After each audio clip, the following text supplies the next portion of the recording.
Hello guys!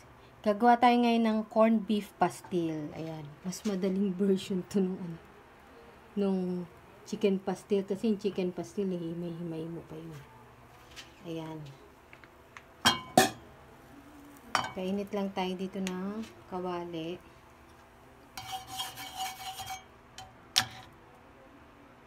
Lagyan ako ng oil. Tapos, magigisa tayo ng garlic.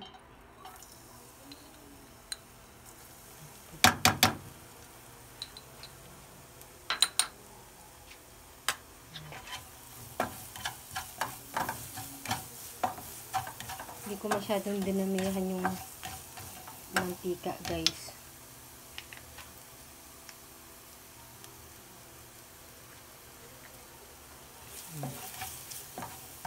Pa-browning lang muna natin yung bawang para masarap. Yan guys. Nagpa-brownish na siya. Lagyan na natin yung sibuyas. So medyo pino yung hiwa natin sa bawang at sibuyas.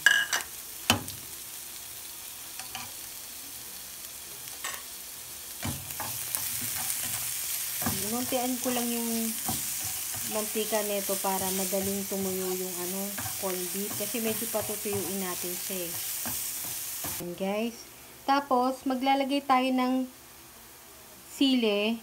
Pwede nyo siyang i-chop guys ha, kaya lang kasi si mama ayaw na maanghang. Eh gusto pa rin namin makuha yung flavor ng ng sili kaya sinugatan lang namin yan.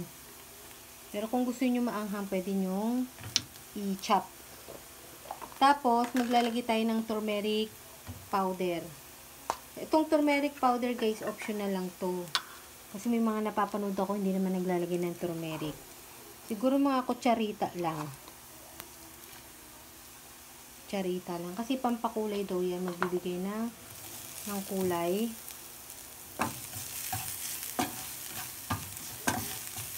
Yan. Tapos lagay na rin natin yung corned beef. Maliit na kan lang ng corned beef itong gamit natin. Simutin natin yan para hindi sayang.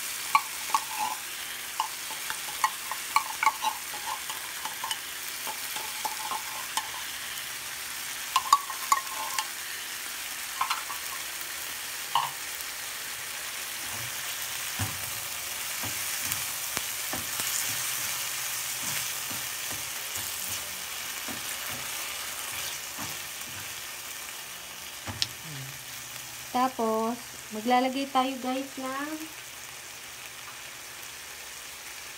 1 tablespoon na soy sauce, saka 1 tablespoon na vinegar. Kasi unti lang itong ating Pero syempre, kung malaking lata ng corned beef yung gagamitin nyo, dadamihan nyo yung soy sauce. So, depende na yan sa inyo. Tapos, maglalagay din tayo ng kaunting asukal. Umpisahan lang muna natin ng kutsarita lang din. Kutsaritang asukal lang muna kasi baka sumobrang tamis. Yung asukal, depende din yan sa inyo kung gaano katamis nyo gusto.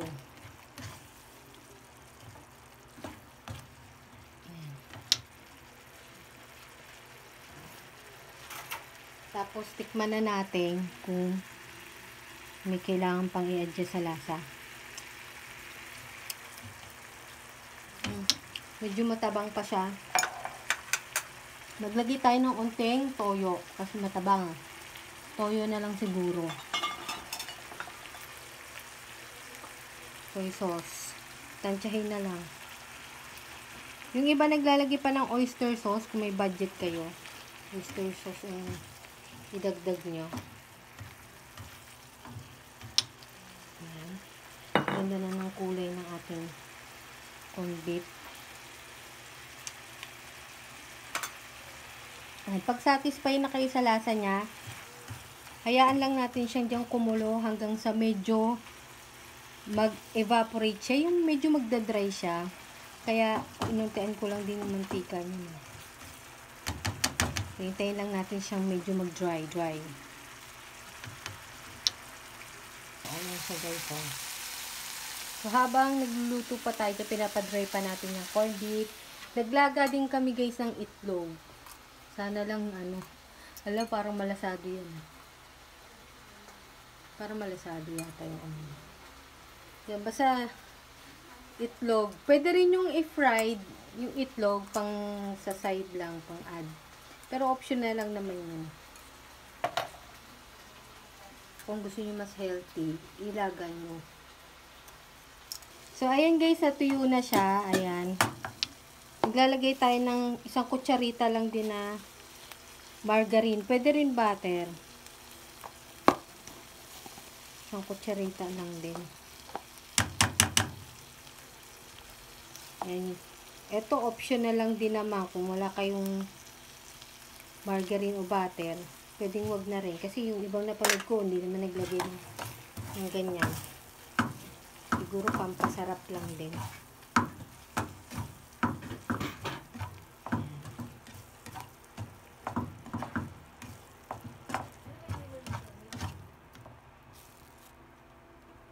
Ayan. Tapos, bago patay, medyo patuyuin nyo ulit. Kasi syempre medyo nagtubig siya nung naglagay ng margarine. Kung may budget kayo, butter yung lagay nyo. Or kung wala, kahit naman wala na nun. Okay pa rin naman yung lasa niya. Ayan.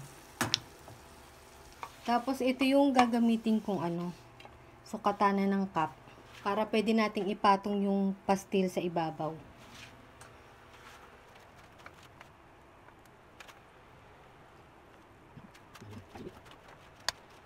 Ayan. Tapos, maglalagay lang tayo ng pastil sa ibabaw. Nagloko kasi yung camera ko, guys. Bali, nilagay ko lang sa ibabaw yung yung pastil. Tapos, naglagay ako ng itlog dyan na hiniwa. Buti nga may okay pa eh. Yung ibang pangit ang pagka nilaga. Ayan, magbubudbud lang ako ng onting asin dito sa itlog para may lasa. Tapos maglagay lang tayo ng onting paminta. Ayan. Ayan na guys yung finished product, ang aming corned beef pastil.